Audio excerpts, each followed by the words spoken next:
higher education, people should pay the full cost.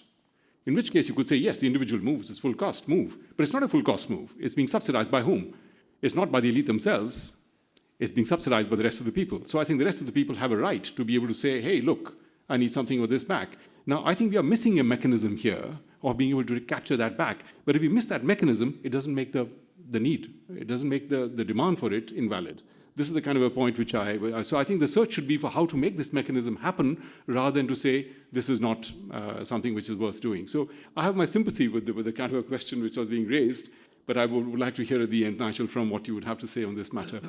Okay, so that's the first round. I'm now going to open up the second round. I have Rachel Kurian first. I have yourself, sir, and then I have Tandam. So I have three this time, and I'm scouting for, and Jan Rangers. So we have four, and I think I'll stop with the four. Please, may I request that a short comment and a question, but a question which the panelists will answer. If you have the answer to the question already, then perhaps just a comment then. Okay, Rachel Kurian, I'm teaching at the Institute of Social Studies. I would like your comment on actually three very brief things. The first is, when you look at the statistics on international migration, let's say from the 1960s to now, has there been such a substantial, significant increase in the proportion of people who form this international migration group? Or is it more in certain sectors or certain colors or certain kinds of other factors that have played a much more significant statistically? My second thing is, the whole concept of the migrant. If you look at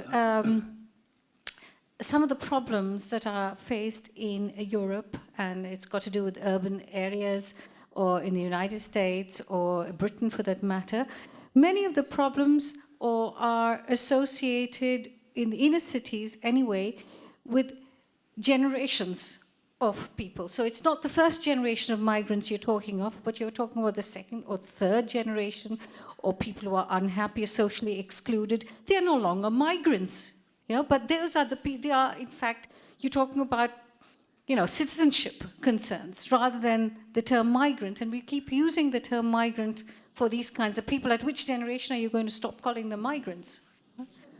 And the third is probably a comment on Ashwini's notion that, we're talking about, in this globalized world, we're talking about the free movement of labor capital, and it's not taking place in that way. The most clear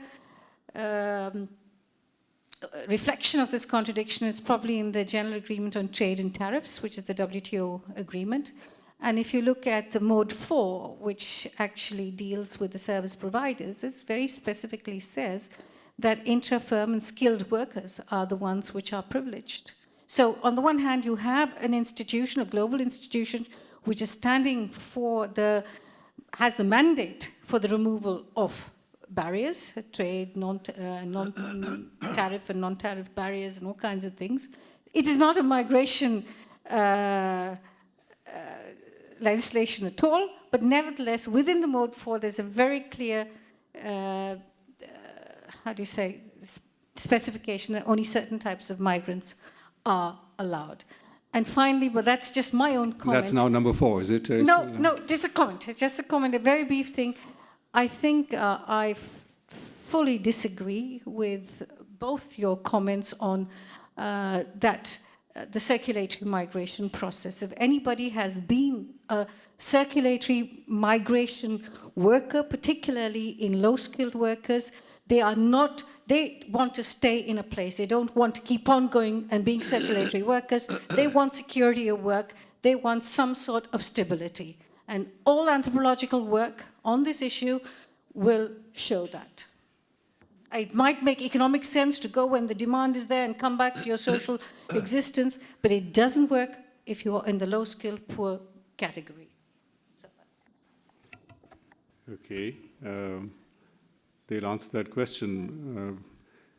Rachel, the approximate average monthly earnings of a relatively low-skilled worker in the Netherlands, if that person is reasonably fully employed, would be in the region of 2,500 euros without tax.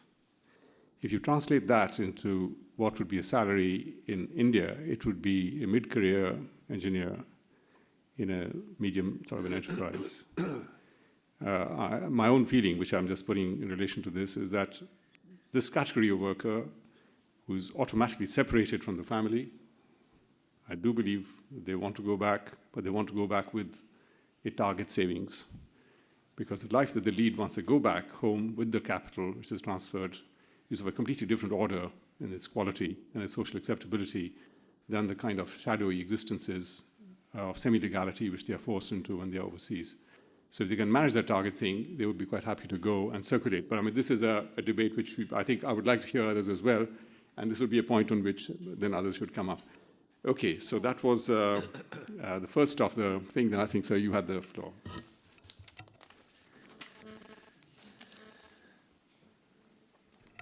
Thank you. Does it work? Yeah. Wouter Meijer, member of the board of the World Population Foundation. I have only one point, and that's a rather different angle that we have heard about so far, and that is the access to reproductive health care and sexuality education for migrant populations in European countries. In our country, formally, migrants have the same level of access to those services as the natives have. But in practice, they don't. And unfortunately, one sees a worrying level of higher teenage pregnancy rates and abortions among migrants than among the native population. And this seems to be the case in other European countries. So it strikes me that this is a matter of priority for the politicians, for the health ministry, and for the NGOs working in that field. And you may perhaps wish to comment on this issue. Thank you. Thank you. Tandem?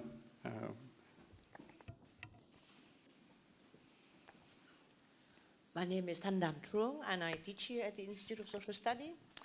I have a question to Professor Harris concerning the remark about the existential crisis of the state. I have a problem with that. And I would like to relate this question to what my colleague Rachel Kurian had mentioned, that under WTO regulation, it was clearly demarcated that where migration should be in the world of trade. And if you look at national policy, since the 1990s, the administration of migration had shifted from Department of Labor or humanitarian concern to home affairs, justice, and trade and finance. So actually the state knows very well what it does. It's not in crisis. It actually reorganized its administration in function of the vision of WTO. So I would have difficulty accepting that, oh, this poor state, that it is in existential crisis. I think it knows quite well what it's doing. Yeah. Thank you. Jan Reinders, Gender and Development Consultant. I appreciate both of your remarks about not compensating a state for migrants going abroad and earning income somewhere else. At the same time, we're relating to states that actually have subsidized the education of people. A few years back, the Philippines was imposing a tax on migrants going out. And that's at individual level. Now, even if you question, again, as Rani would say, not necessarily the money goes back to the poor people in the country, at least it stays within the state, within the country, rather than compensating from abroad, it is taxation on people who want to go abroad, partly compensating for the cost they've been being on the state for their education. For instance, in this country, in the Netherlands, if you have had a scholarship, you pay that back once you get a job. If you